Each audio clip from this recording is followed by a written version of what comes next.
Alright guys, welcome back to part 3 of geometric sequences. This is going to be the final part. I'm just going to go through about 5 examples here. And I'm holding my phone because I'm not in the classroom today. So bear with me for this one. So the first part is to find the sum of the first n terms of a series with a1 equals -4, an is equal to negative 2048, and r equals 2. So this is the formula that we're going to be plugging things in for. So an, which is negative 2048, is equal to a1, -4, times r, 2, to the n minus 1. So first things first, we're going to get rid of that -4. We have to find n, which means we have to move everything else over to get n somehow by itself. So we're going to start here. All right, when you take negative 2048 and you divide it by -4, you get a positive 512.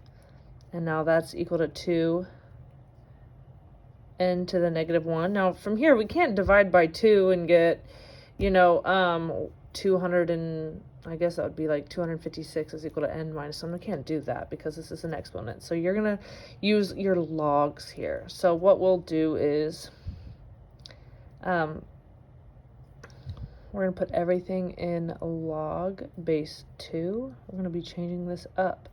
So how that's going to look is we're going to take the 2 and it's going to become the base of a log.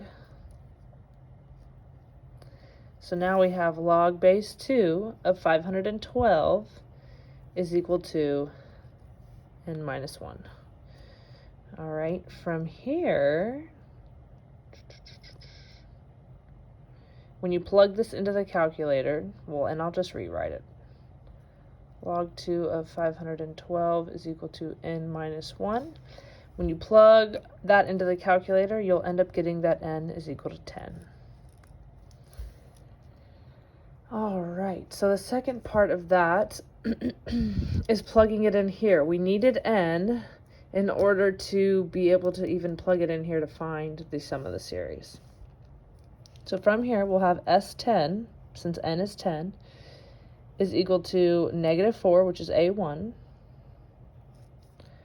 1 minus 2 to the 10th power over, and I'm just using this equation here to plug everything in, 1 minus 2.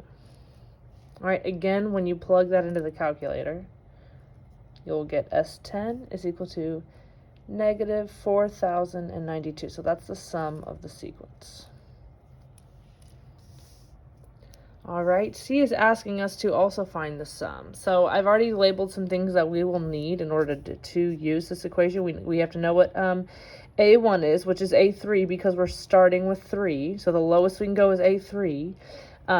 So this is A1. Don't get confused here. But the first A1, as in the first term of the sequence, the first term is A3. All right, so we have to find A3. We will also need A7, because that's our n. That's where our final term of the sequence is going to be, and then we'll need r as well. So A3 is going to be -2. I'm just using this equation that we have here.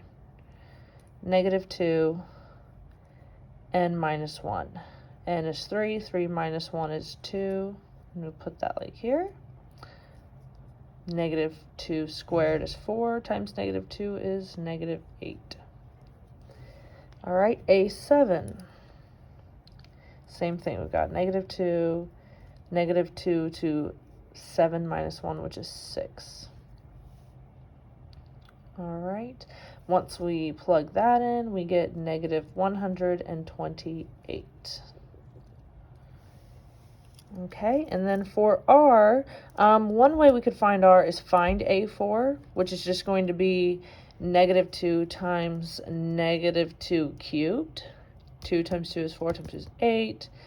Times 2 would be 16. So it would be A4 would be 16. And r is always going to be A2 over A1, which in this case is A4 over A3, because those are our first 2 terms of the sequence. And then that's how we would get 16 over -8, which means that r is -2. Okay, now we can use these numbers to plug in. All right, we have A1.